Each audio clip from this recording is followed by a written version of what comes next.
नमस्कार दोस्तों। आप सभी का स्वागत है हमारे चैनल पे। हमारे इस खास पॉडकास्ट में जहां हम आपके लिए लाते हैं देश और दुनिया की जुड़ी सबसे महत्वपूर्ण चर्चाएं और विश्लेषण। आज का एपिसोड बेहद खास है क्योंकि हमारे साथ जुड़ रहे हैं एक प्रख्यात राजनीतिक विश्लेषक और वक्ता गिरधर मामेरी जी। आज हम बात करेंगे दिल्ली विधानसभा चुनाव 2025 के बारे में। यह चुनाव न केवल दिल्ली के राजनीतिक भविष्य को निर्धारित करेगा बल्कि यह पूरे देश की राजनीति की दिशा पर गहरा प्रभाव डाल सकता है। गिरधर मामरी जी के साथ हम इस चुनाव से जुड़े प्रमुख मुद्दों, राजनीतिक रणनीतियों और जनता के बदलते मूड पर गहराई से चर्चा करेंगे। साथ ही हम यह समझने की कोशिश करेंगे कि इस बार के चुनाव में कौन से फैक्टर सबसे अधिक प्रभावशाली साबित हो सकते हैं। तो दोस्तों, जुड़े रहिए हमारे साथ, इस रोचक चर्चा का हिस्सा बनिए। आपका स्वागत है इस ज्ञानवर्धक और प्रेरक सफर में। तो आइए शुरू करते हैं दिल्ली की राजनीति का दिलचस्प सफर। तो नमस्ते गिरधर मामरी जी, हमारे चैनल पर आपका फिर से स्वागत है। प्रकाश जी, नमस्ते। नमस्कार आपको, आपकी दर्शकों को, सबको मेरा प्रणाम, नमस्कार। जय श्री राम, हर हर महादेव, जय श्री कृष्ण। हर हर महादेव, जय श्री कृष्ण। तो गिरधर मामरी जी, हमारा पहला प्रश्न आपके लिए है कि ये जो दिल्ली का अपना विधानसभा का चुनाव है, इसमें बीजेपी का के लिए जो खतरे हैं, जो स्टेक्स है बीजेपी के, वो काफी बड़े हैं। तो आपको क्या लगता है कि इस चुनाव में कौन से ऐसे फैक्टर हैं जो बीजेपी के फेवर में है? देखिए, बीजेपी की फेवर में तो बहुत कुछ चीजें हैं। एक तो इनके आउटरीच, ये बहुत से ऐसी बस्तियों में जाके इनके काम रही है। वहाँ हम्म। उनको संपर्क करने का, उनसे बैठने का, उनसे मतलब वहाँ उनको भरोसा दिलाने का ये काम किया है। क्योंकि हम्म। केजरीवाल की एक बयान था कि भाजपा आएगी तो ये सब जितने भी यहाँ स्लम्स हैं, बस्तियां हैं, इनको उठाकर फेंक देंगे वो। जी। तो ये उनको उनमें कुछ डर जैसा पैदा करने का कोशिश हुआ था। तो हम्म। उसके खिलाफ ये लोग वहाँ बस्तियों में गए हैं, वहाँ लोगों से संपर्क किए हैं, उनको बहुत से जो सुविधाएं थे उनको दिलवाया। फिर वहाँ उनकी पीड़ा जो भी थी वो उससे जितना हो सके उतना उसका समाधान निकालने का कोशिश किया है। हम्म। इसीलिए वो केजरीवाल और आम आदमी पार्टी का जो बयान है हम्म। उसका प्रभाव इतना नहीं होना, तो वो एक पॉजिटिव है। क्योंकि पिछले 2 बार आम आदमी पार्टी को वोट देने वाले यही लोग थे ज्यादातर। हाँ, आपकी बस्तियां के लोग, बस्ती में रहने वाले, जी। और फिर मजदूरी करने वाले, हम्म। जिनको ये छोटी छोटी चीज से उनका बहुत मतलब बनता था। मुफ्त बिजली, मुफ्त पानी, ये चीज जो है उनके लिए बहुत अहम था, इसीलिए उनको वोट दिया। और हम्म। वैसे तो माइनॉरिटी वोट तो उनको मिलना ही मिलना है। हम्म। तो ये इक्वेशन के चलते हुए वो जीत रहा था। अब हम्म। भाजपा का जो 32-33% इनकी जो वोट शेयर है, हम्म। उसमें कोई पिछले 2 बार भी उतना ही मिला था उनको। हम्म। इक्का दुक्का 1% या 1.5% का कुछ इधर उधर हो सकता था, मगर उससे ज्यादा नहीं है। उनका उनका वोट शेयर है, उनको वोट उतना ही मिला है उनको। अच्छा। पिछले बार क्या था कि पिछले 2 बार, स्पेशली पिछले 2 बार, कांग्रेस की वोट जीरो हो गई। हम्म। वो 10% से नीचे गिर गई। पूरे के पूरे वोट जो है वो आम आदमी पार्टी को ट्रांसफर हो गया। तो अब इस बार जो है कुछ कांग्रेस का वोट जो है फिर हम्म। भाजपा की तरफ आने का हमें आसार दिख रहे हैं। अच्छा। तो वो भी एक पॉजिटिव है। अभी भी मेजॉरिटी आम आदमी पार्टी को ही जा रहे हैं। और शायद हमें ये सूचना मिल रही है कि कांग्रेस की वरिष्ठ उनके नेतृत्व जो है, हम्म। दिल्ली कांग्रेस की टीम को ये कहा है कि हम्म। आप धीरे से चलें, आप ज्यादा मत इस पे उछले नहीं। हम्म। क्योंकि उनको भाजपा को हराना उनके लिए मोर इम्पोर्टेंट है। कांग्रेस हार गया तो भी उनके लिए कोई प्रॉब्लम नहीं है, क्योंकि छोटी सी एक स्टेट है, उसमें आए नहीं आए उससे कोई ज्यादा उनको वो सोच नहीं है। मगर कम से कम एक स्टेट को भाजपा से दूर रखना है, ये कांग्रेस में सोच है। जी। इसीलिए वहां कांग्रेस की नेतृत्व जो है उसको दबा के रखे हैं। फिर भी वहां कुछ लोग ऑलरेडी भाजपा में ज्वाइन हो गया, जैसे लवली जैसे लोग, बहुत से लोग भाजपा में आ गया, लोअर लेवल कैडर भी आ गए। वोट शेयर भी कुछ भाजपा इस बार लेके जाने वाले हैं, तो ये भी एक दूसरा पॉजिटिव है। जी। तो तीसरा, भाजपा का जो कैंपेन है, जो केजरीवाल को अरेस्ट करना, फिर केजरीवाल को एक्सपोज करना, हम्म। फिर केजरीवाल की जो शीश महल के बारे में हो, हम्म। इनकी जो नाकामियां हैं उन सबको एक्सपोज करना, ये हम्म। सब चीज जो है वो भी एक भाजपा के लिए एक पॉजिटिव है। हम्म। और एक और पॉजिटिव है कि इनके हाथ में पंजाब है, आम हम्म। आदमी के पार्टी के हाथ में। जी। फिर भी दिल्ली की प्रदूषण में कोई फर्क नहीं पड़ा, क्योंकि मैक्सिमम प्रदूषण तो वहां से ही आता है ना। हाँ हाँ तो हाँ। सरकार आपका है, आप हाँ। वहां वो जो भी खेत काटने के बाद उसको जला रहे हैं, उसको रोक क्यों नहीं पा रहे आप? तो ये भी एक प्रश्न है ना। दिल्ली का सिचुएशन में कोई फर्क नहीं है। हम्म। अब इलेक्शंस आ रहे हैं, कल परसों 2 दिन यहाँ कोहरा मचा था दिल्ली में। दिल्ली की हालत, आप दिल्ली में ही हो, आप जानते हो, भली भांति जानते हो क्या हो रहा है उधर। तो ये एयर क्वालिटी जो है वो भाजपा की सरकार, सॉरी, आम आदमी पार्टी की सरकार बिल्कुल नाकाम होगी है। वो भी एक फैक्टर है इसमें। तो फिर इनके जितने भी मंत्री थे, सत्येंद्र जैन हो, मनीष सिसोदिया, बहुत से लोग मतलब तिहाड़ जेल की दर्शन करके आए हैं, तो वो भी एक फैक्टर है। तो हम्म। लोगों में एक शंका है। तो इसलिए अब अरविंद केजरीवाल खुद कंटेस्ट करेगा नहीं करेगा, चुनाव में उतरेगा नहीं, ये भी एक बहुत बड़ा प्रश्न है। अच्छा। क्योंकि वो जीत के आएगा तो भी शायद आतिशी को ही चीफ मिनिस्टर पद पे रखना पड़ेगा इनको, हाँ क्योंकि सुप्रीम कोर्ट का ऑर्डर है। ये हाँ। ना दफ्तर में जा सकता है, ना कोई फाइल पर साइन कर सकता है। हम्म। तो चीफ मिनिस्टर रह के वो क्या करेगा? तो इसीलिए शायद वो मॉरली चुनाव से हट भी जा सकते हैं। जब वो हट जाएंगे, किसी और को रखेंगे उधर, वो भी एक नेगेटिव हो जाएगा उसके लिए। तो मान लीजिए कि वो इलेक्शन में उतरेंगे, तो भी वो जीतेगा तो चीफ मिनिस्टर नहीं बन सकता है। तो ये फैक्टर भी भाजपा जो है वो अपनी जो कैंपेनिंग में लेके जाएंगे। तो हम्म। ये सब चीज भाजपा के लिए पॉजिटिव्स हैं। अच्छा। मगर भाजपा का भी कुछ नेगेटिव्स हैं। तो अभी आने वाले दिनों में, आने वाले 10-15 दिन में ये कहाँ तक कैसे जाएंगे वो भी देखने वाली बात होगी। भाजपा का बहुत बड़ा वीकनेस है, इनका कोई नेतृत्व नहीं है जो रिकग्नाइजेबल फेस, आम आदमी पार्टी की केजरीवाल जैसा, आतिशी, ये ये सब, ये नाम हम देखते हैं, सुनते हैं। वहां की दिल्ली की प्रजा इन सबका नाम सुने हुए हैं, उनसे मतलब कुछ ना कुछ संपर्क है, कुछ तो कुछ है। भाजपा के नेतागण कौन है? तो ये एक बहुत बड़ा प्रॉब्लम है। कोई फेस। पहला हाँ हर्षवर्धन जी था। हाँ लेकिन। हर्षवर्धन हर्षवर्धन जी को निकाल दिए, फिर किरण बेदी थी, हम्म। उनको भी निकाल दिए। अभी कोई इनका कोई नेतृत्व नहीं रहा। हम्म। साहेब सिंह वर्मा जी के बाद इनका ऐसा टावरिंग पर्सनालिटी कोई है ही नहीं है। हम्म। वो एक बहुत बड़ा वीकनेस है भाजपा। हाँ जी, आप कुछ पूछ रहे थे।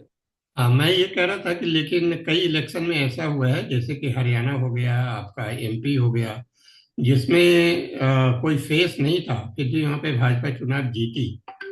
और चुनाव जीतने के बाद उन्होंने नया नेता चुना वहाँ पे।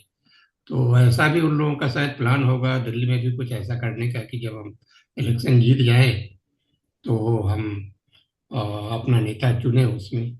और दूसरा कि मैंने एक इंटरव्यू इनका देखा था, जो आपके मित्र हैं सुरेश कोचाटिल, उनका वीडियो देखा था मैंने किसी दूसरे चैनल पे। तो वो कह रहे थे कि यहाँ पे नुपुर शर्मा को प्रमोट करना चाहिए थे भाजपा को, लेकिन पता नहीं वो क्यों नहीं कर रहे हैं, तो उनका बहुत बड़ा था ये। दूसरी बात मुझे ये लगी है कि हमने पिछले चुनावों में देखा है कि जब भी कोई पार्टियां नेगेटिव कैंपेनिंग करती है ना, कि हमेशा दूसरे की बुराई करते रहे, तो इसका वो बैकफायर होता है, मतलब इसका उल्टा असर होता है, इसका फायदा पार्टी को होता नहीं है। और इस चुनाव में भी काफी एग्रेसिवली भाजपा जो है सो आपके बुराइयों की चर्चा कर रही है, उसका पॉइंट आउट कर रही है एक एक चीज। और भलते ही भले ही उनके दिमाग में हो कि भाई इससे उनको फायदा होगा। पब्लिक तो जानते ही है, पब्लिक तो देख रही है सब कि आपने क्या क्या किया। और तो भाजपा जो बहुत एग्रेसिवली कैंपेनिंग कर रही है अगेंस्ट आप, जो उसके मिसडीड्स है उसको हाईलाइट करने के लिए, तो आपको क्या लगता है कि इसका फायदा भाजपा को होगा? देखिए, आम आदमी पार्टी का 10 साल का शासन जो है लोग ऑलरेडी देख चुके हैं। हम्म। तो इसीलिए जब उनकी नाकामियों को भाजपा सामने लेके आ रही है, तो लोग समझ सकते हैं। तो ऐसा नहीं है कि ये खामखा कोई बवाल खड़ा करने के लिए या वैसे ही इनके खिलाफ कुछ हवा में कुछ बयानबाजी किया, ऐसा नहीं है। इनके हम्म। सामने दिख रहा है। ये हम्म। जो मोहल्ला क्लिनिक्स कुछ काम नहीं कर रहे हैं। हम्म। इनके जो अब तो सब म्युनिसिपालिटी भी इनके हाथ में ही है, आम आदमी पार्टी के हाथ में है। तो सड़कें कैसे हैं, ट्रैफिक कैसा है, सबको दिख रहा है। तो इसीलिए ये तो कोई छुपी बात नहीं है। हम्म। अब देखिए, जब यूपीए की सरकार थी 2014 तक, तो 2014 में जब भाजपा कैंपेन किया था, तब भी वो नेगेटिव कैंपेन ही था। इनके घोटाले, 5G, ये जी वो जी, जो भी है, जी जी करके वो उनका पूरा एक्सपोज किया है। तो वो भी नेगेटिव कैंपेनिंग ही था। हम्म। नेगेटिव कैंपेन का रिजल्ट निकला। लोग समझ गए कि ऐसी पार्टीज को रखेंगे तो हमारी जो प्रगति है वो रुक जाएगी और बर्बाद हो जाएंगे। तो हम्म। लोगों को समझ आया। हम्म। इसीलिए नेगेटिव कैंपेन कुछ समय पे वो उनका महत्व है। तो हम्म। इस समय 10 साल की एंटी इनकम्बेंसी जो है हम्म। वो एक्सपोज करना जरूरी था। और इनके करप्शन और इनके नेपोटिज्म, इनके जो भी कारनामे थे, इनको एक्सपोज करना जरूरी था। वही भाजपा कर रही है। अब तक ऐसा था कि केजरीवाल सबसे ईमानदार आदमी था, और ये मोदी जी को टक्कर देने वाला एक ही बंदा था। हम्म। पूरे देश में कोई है ही नहीं है। मतलब ये एक इमेज इनके बारे में बना के रखे थे ना, वो इमेज पूरा खत्म हो गया। जब ये तिहाड़ गए थे, हम्म। बेल में ये बाहर आए थे, इनका कोई मतलब तिहाड़ जाने के बाद इनके समर्थन में कोई खड़ा नहीं हुआ। इनको कोई मतलब कोई सपोर्ट ही नहीं किया।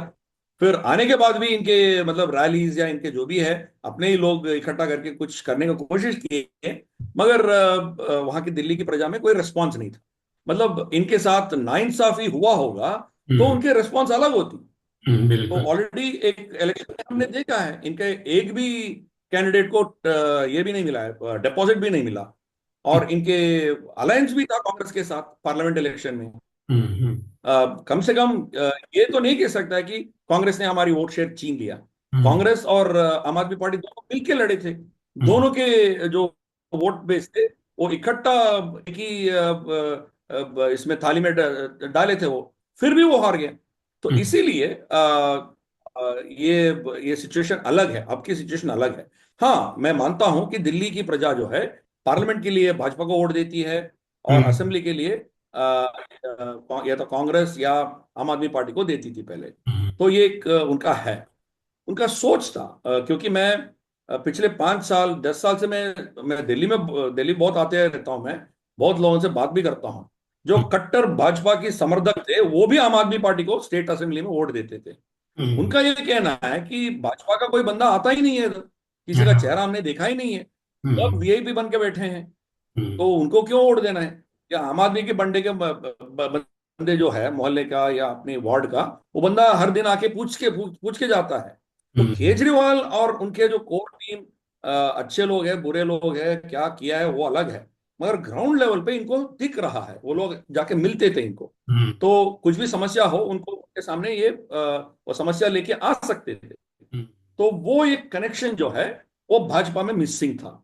तो ये चीज जो है, तो इसीलिए लोग समझते थे कि भाजपा के कालखंड में कुछ नहीं हुआ, हमने बहुत कुछ तरक्की देखी है इधर, सड़कें ठीक हुआ, ये हुआ। तो ये एक सोच था लोगों में। अब जो है 10 साल के बाद, अब लोगों को समझ में आने लगा है कि ये सब बकवास है, इतना पैसा खर्च कर रहा है फिजूल का, अपना वर्चस्व बढ़ाने के लिए, अपना एडवर्टाइजमेंट के लिए। तो यहाँ हमारी तकलीफें में ज्यादा फर्क नहीं आया। और वो भी भाजपा की शासनकाल के बारे में इनको बात करना है, तो कब ऑलमोस्ट 20-22 साल के पहले था उनका शासन। तो इसीलिए अभी उसका कंपैरिजन भी नहीं कर सकते हैं। तो हम्म। इसके चलते हुए अब एंटी इनकम्बेंसी बहुत तगड़ा है। और उसके ऊपर इनके शीश महल ये सब एक्सपोजर जब ये सामने लेके आएंगे, तो उनके लिए खतरा पैदा हो जाएगा। मगर यहाँ वोट बेस बढ़ाने के लिए बहुत रोहिंग्या इन लोगों को लेके आए थे, बांग्लादेशी घुसपैठी इनको लेके इधर बस्तियों में रखे, उनको वोटर आईडी ये सब दिया गया। तो हम्म। वो एक फैक्टर अभी भी इनके फेवर में है। हम्म, मगर जैसे मैंने कहा, भाजपा को जो 33-32% जो जितना मिलना है, मान लीजिए कि 2% ज्यादा भी मिलेंगे इनको, 35-35% भी मान के चलिए इनको मिलेंगे, हम्म, मतलब 65% वोट भाजपा को नहीं मिलने वाला है हम्म, उसमें। और 65% वोट में जब तक आपको स्प्लिट नहीं दिखेगा, वो हम्म, कांग्रेस को थोड़ा नहीं जाएगा, तो हम्म, आम आदमी पार्टी के जीतने के चांसेस बरकरार है। अच्छा, तो ये सिचुएशन है। डेंट जरूर हुआ है, मगर अभी भी थोड़ा एड्ज आम आदमी पार्टी के उसमें ही है। अच्छा, हाँ, कुछ लोग कहते हैं कि 50 सीट 55 सीट भाजपा जीतने जा रही है। हम्म, मुझे तो ग्राउंड लेवल पर ऐसे नहीं लग रहा है। मगर वोटर महाशय जो है साइलेंटली वोट दे रहे हैं, तो कोई प्रेडिक्ट करना तो वो थोड़ा घमंडी हो जाएगा, क्योंकि ऑलरेडी हमने 2024 जनरल इलेक्शन में भी देखा है हमने। हम्म, लोग ये मान के चल रहे थे 350 पार करेगा, चार हाँ, सौ क्या सीट मिलेगा भाजपा को। बाद में क्या हुआ हमने देखा है। हाँ, तो ये सीन है, और वो भी उत्तर प्रदेश में। उत्तर प्रदेश में यहां तक लोग कह रहे थे कि 80 की 80 भाजपा को मिलने वाला है। मैक्सिमम धक्का तो यूपी में ही मिला है उसको, बिल्कुल है बिल्कुल, ना। तो फिर महाराष्ट्र, तो ये चीज जो है ना, प्रेडिक्ट करना बहुत मुश्किल है। आखिरी वक्त में लोग कैसे डिसाइड करेंगे ये कहना बहुत मुश्किल है। कैंपेन तो अभी शुरू हुआ है। आने वाले 10-15 दिन में हमें पता चलेगा कि हवा किस तरफ जा रही है। अभी मोदी जी उतरा नहीं है, फिर बाकी इनके दिग्गज नेता आए नहीं है। योगी हम्म, जी आएंगे, फिर ये जितने भी स्टार कैंपेनर्स है वो सब आएंगे। जब आएंगे तब माहौल कैसे बदलेगा वो देखना पड़ेगा। बट जैसे मैंने कहा, ग्राउंड लेवल वर्क भाजपा इस बार बहुत किया है। ये बस्तियों में जाके उनके उनसे संपर्क रखना, उनके समस्याएं जो भी है उनके बारे में सोचना, काम करना, हम्म, ये भी हुआ है। अरविंद केजरीवाल का एक्सपोज करना, उनको शीशमाल ये सब बात एक्सपोज करना एक बात है, और हम्म, दूसरी बात ग्राउंड लेवल पे पॉजिटिव भी काम किए हैं लोग। तो इसीलिए ये इनके थोड़ा चांसेस बढ़ने का तो दिख रहा है। मगर ये आएंगे कैसे, कितना नंबर आएंगे ये बोलना बहुत मुश्किल है। तो पिछले बार जैसे 8 सीट 3 सीट तो नहीं मिलेगा, उससे ज्यादा ही मिलेगा। अच्छा, मगर सरकार बनाने का उतना नंबर इनको मिलेगा नहीं मिलेगा, बोलना अभी थोड़ा प्रीमेच्योर होगा। हम्म, कैंपेन अभी शुरू हुआ है, कैंडिडेट्स सिलेक्शन अभी भी हो रहा है, लास्ट फाइनलिस्ट आना बाकी है अभी भाजपा का। हाँ, तो हाँ, फिर उसके बाद कौन कहाँ खड़े होंगे, क्या टक्कर होगा, केजरीवाल खुद मैदान में उतरेगा या पीछे हट जाएगा, ये सब देखने वाली चीज है। केजरीवाल, तो लेट्स सी, विल वॉच आने वाले। तो केजरीवाल साहब के पास में और कोई ऑप्शन भी नहीं है, क्योंकि उन्होंने किसी को आगे आने नहीं दिया अपनी पार्टी में। तो जब से उनकी पार्टी बनी जी है तो उन्होंने पूरा सारा कुछ अपने हाथ में ही रखा और अपना ही चेहरा आगे बढ़ा के रखा। दूसरे चेहरे को उन्होंने उभरने नहीं दिया। एक मनीष सिसोदिया ही थोड़ा सा उनके बाद में सेकंड नंबर पे नोन फेस थे, और उन पे भी जब करप्शन के चार्जेस लग गए और जेल चले गए तो उनका भी इमेज वैसा रहा नहीं। तो ये उनकी अपनी गलती है कि इन्होंने पार्टी को बनने ही नहीं दिया, हमेशा ही अपने आप पे ही फोकस किया। तो इसके साथ ही मैं ये जानना चाहूंगा आपसे कि और कौन कौन से फैक्टर ऐसे हैं जो आपको देखते हैं कि भाजपा के अगेंस्ट में है, उनके विरुद्ध जाता है, जो नोन फेस उनका नहीं जी है, देखिए, उन्होंने प्रोजेक्ट नहीं किया है, और कैंपेनिंग के लिए तो हमको किसी भी इलेक्शन में, लोकसभा के जो भी इलेक्शन हुए हैं, जो भी असेंबली इलेक्शन हुए हैं, पूरी पार्टी जो है, पूरी दारोमदार जो है सो हमारे जो प्राइम मिनिस्टर हैं नरेंद्र मोदी, उनके ऊपर ही रखती है। और दूसरा कोई, एक योगी जी हैं जो कैंपेनिंग कर सकते हैं, दूसरा कोई उनके पास में ऐसा लीडर नहीं है जो अच्छी कैंपेनिंग करे। नहीं, वो गलत है। इनके कैंपेन मैंने कैंपेन करने वाले बहुत हैं इनके पास, ऐसी बात नहीं है। हम्म, स्मृति ईरानी जी आ सकती है, फिर इनके बहुत से दिग्गज नेताएं हैं, वो उतर सकते हैं उसमें, ऐसी बड़ी बात नहीं है। अम, सुषमा स्वराज जी की बेटी जो है उधर, बांसुरी स्वराज, वो भी हम्म, अच्छा बोलती है। तो हम्म, इनके पास कैंपेन करने के लिए बहुत लोग हैं, ऐसी बात नहीं है। भाजपा के पास स्टार पावर बहुत है। सबको उतार सकते हैं, अन्ना मलई को उतार सकते हैं, जहां जहां साउथ इंडियन की नंबर्स है, वहां उनको हम्म, उतार सकते हैं। इनके पास है तो बहुत लोग हैं, ऐसी बात नहीं है। और फिर स्टेट वाइज इनको उतार सकते हैं। राजमंड्री, सॉरी, राजस्थान के बारे में वसुंधरा जी आके वहां कैंपेन कर सकती है। तो मतलब वो उसका कोई प्रॉब्लम नहीं है। प्रॉब्लम इसमें है कि जब केजरीवाल वर्सेस कौन आएगा तो इनके पास कोई है नहीं। जब आप मोदी जी को ही प्रोजेक्ट करेंगे, कुछ स्टेट्स में ये इनको काम आ सकता था, मगर दिल्ली में ऐसा नहीं है। दिल्ली में वो अभी भी आदमी के चेहरा देख के वोट देते हैं। तो इसीलिए केजरीवाल बनाम कौन, वो इनके पास एक बहुत बड़ा वीकनेस है इनका। इस बार वो भी ट्राई करके देख रहे हैं, सीएम कैंडिडेट नहीं होगा तो क्या होगा वो भी देख रहे हैं। शायद अभी रिजल्ट्स तो अच्छा निकलेंगे भाजपा के लिए, मगर सरकार बनानी जितना आएंगे नहीं आएंगे बोलना अभी थोड़ा प्रीमेच्योर है। बट हम्म, डेफिनेटली इनके 8 सीट और 30 सीट ऐसे नहीं आएंगे। हम्म, आएंगे तो कोई 20, 30, 25, कुछ लोग तो यहाँ तक 50 तक बोल रहे हैं कुछ लोग। But let us safely assume ये हंग हो सकता है। कोई 5-6 कांग्रेस को आ सकते हैं, हम्म, फिर केजरीवाल को कुछ आ सकते हैं, फिर भाजपा को 25-30 तक आ सकते हैं। फिर तो ये होगा, फिर कांग्रेस और आम आदमी पार्टी का गठबंधन ही बन सकता है उधर। ये हो सकता है उधर। तो इसीलिए फिर मैं ये कह रहा हूं कि वहां वीकनेस, भाजपा का बहुत बड़ा वीकनेस है कि लीडरशिप, चेहरा कोई नहीं है। लीडरशिप चेहरा, कैंपेन करने के लिए बहुत लोग आएंगे, मोदी जी भी आएंगे, बट मोदी जी तो वहां के चीफ मिनिस्टर बन के तो नहीं बैठेंगे ना। नहीं तो भाई। ये प्रॉब्लम है। इसीलिए भाजपा को वहां लीडरशिप खड़ा करना मुश्किल हो रहा है। कुछ स्टेट में मुमकिन था, कुछ स्टेट्स में नहीं। आपको लीडरशिप को दिखाना पड़ेगा। आप देखिए, इवन मध्य प्रदेश में हम्म, मामा जी को ही ये आगे किए थे। बगैर शिवराज सिंह जी का वो तो इलेक्शन जीत नहीं पा सकते थे, जीत नहीं सकते थे वो। जीतने के बाद उनको पद पे नहीं बिठाया, अलग बात है। उनको दिल्ली लेके गए, किसी और को बिठाया, वो अलग बात है। मगर कैंपेन पूरा उन्हीं की हाथों में था। वही चलाया, उसके चलते ही वो जीत गया। तो एक फॉर्मूला वो लोग ट्राई कर रहे हैं बगैर कोई चीफ मिनिस्टर फेस का। वो कुछ स्टेट्स में कामयाब हो सकते हैं, कुछ स्टेट्स में कामयाब नहीं भी नहीं हो सकते हैं। दिल्ली में आपको चेहरा दिखाना पड़ेगा, ये हम्म। प्रॉब्लम है। तो और दूसरी बात मुझे और इनका एक और वीकनेस है कि इनके एक और वीकनेस है कि वहां बैठे जो लोकल बीजेपी के नेताएं हैं, दिल्ली में बैठे, क्योंकि दिल्ली के सेंट्रल गवर्नमेंट और दिल्ली की अ, हरिप्रकाश जी आप हो? हाँ सर, मैं हूँ। हेलो। फोन आ रहा था, मैं हूँ यहाँ पे। हाँ, ठीक ठीक ठीक। तो जो सेंट्रल लीडरशिप है भाजपा का, जो केंद्र नेतृत्व है, वो दिल्ली में ही बैठी है। तो यहाँ दिल्ली के छोटे से छोटे भाजपा के कार्यकर्ता को भी ये बड़े से बड़े भाजपा की जो नेशनल लीडरशिप है, उनसे सीधा उनका कनेक्शन रहता है। सीधा जाके उनसे मिल सकते हैं। तो क्या हो जाता है ना, एक एक तरफ से कॉम्प्लेसेंसी आ जाता है। हम्म, वो अपना घमंड दिखाना शुरू कर, तो वो एक नेगेटिव है भाजपा के लिए। हम्म, तो वहां जो भी बैठा है, बाकी मान लीजिए कि दक्षिण में कोई बैठा है या वेस्ट में, ईस्ट में, बंगाल में, उड़ीसा में कहीं और कोई बैठा है, तो उनका जो है सेंट्रल भाजपा की लीडरशिप से बात करना हो तो बहुत मुश्किल होता है उनके लिए। अब हाँ, उनका लीडरशिप, उनका अपने स्टेट का लीडरशिप, उन्हीं से उनका बात होती है।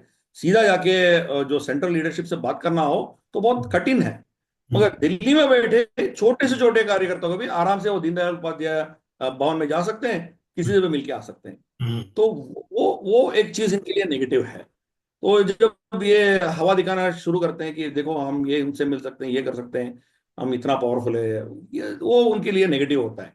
ये 3-4 नेगेटिव्स भाजपा में है। इस बार उसको कम करने का कोशिश किए हैं। बहुत से नए नए चेहरा लेके आए हैं सामने। फिर ये भी फॉर्मूला ट्राई कर रहे हैं कि सीएम कैंडिडेट मत रखिए, फिर आगे देखते हैं क्या होगा। हम्म। तो ये सब चीज जो है एक एक्सपेरिमेंट चल रहा है। डेफिनेटली इनको सीट ज्यादा मिलेंगे, मगर इस एक्सपेरिमेंट के चलते हुए सरकार बनाने का नंबर आएंगे नहीं आएंगे, वो थोड़ा देखना पड़ेगा हमें। मतलब एक हफ्ता 10 दिन के बाद ये कैंपेनिंग थोड़ा जोर पकड़ने के बाद फिर हमें समझ आएगा कि हवा किस तरफ जा रही और दूसरा कि भाजपा ने, मुझे लगा है कि उन्होंने अभी भी लोकसभा चुनाव के जो रिजल्ट उनके हैं उससे उन्होंने सबक नहीं लिया। जैसे लोकसभा चुनाव में उन्होंने जो स्विच ओवर कैंडिडेट्स है जो दूसरी पार्टियों से भाजपा में जुड़े थे, ऐसे बहुत सारे कैंडिडेट को उन्होंने टिकट दी है। और वो सारे के सारे कैंडिडेट उनके हार गए, और जिसके कारण उनको नुकसान हुआ। तो वो गलती आप यहाँ वो फिर से दोहरा रहे हैं। अभी भी उन्होंने बहुत सारे ऐसे कैंडिडेट हैं जो आप और कांग्रेस से आए हैं भाजपा में, तो ऐसे लोगों को उन्होंने फिर से टिकट दिया है। तो आपको क्या लगता है कि इसका क्या असर होगा? देखिए, वो एक चैलेंज है। वो ये डिसीजन लेना बहुत मुश्किल है। मगर भाजपा में कांग्रेस से आए लोग का भी फायदा भी हुआ है।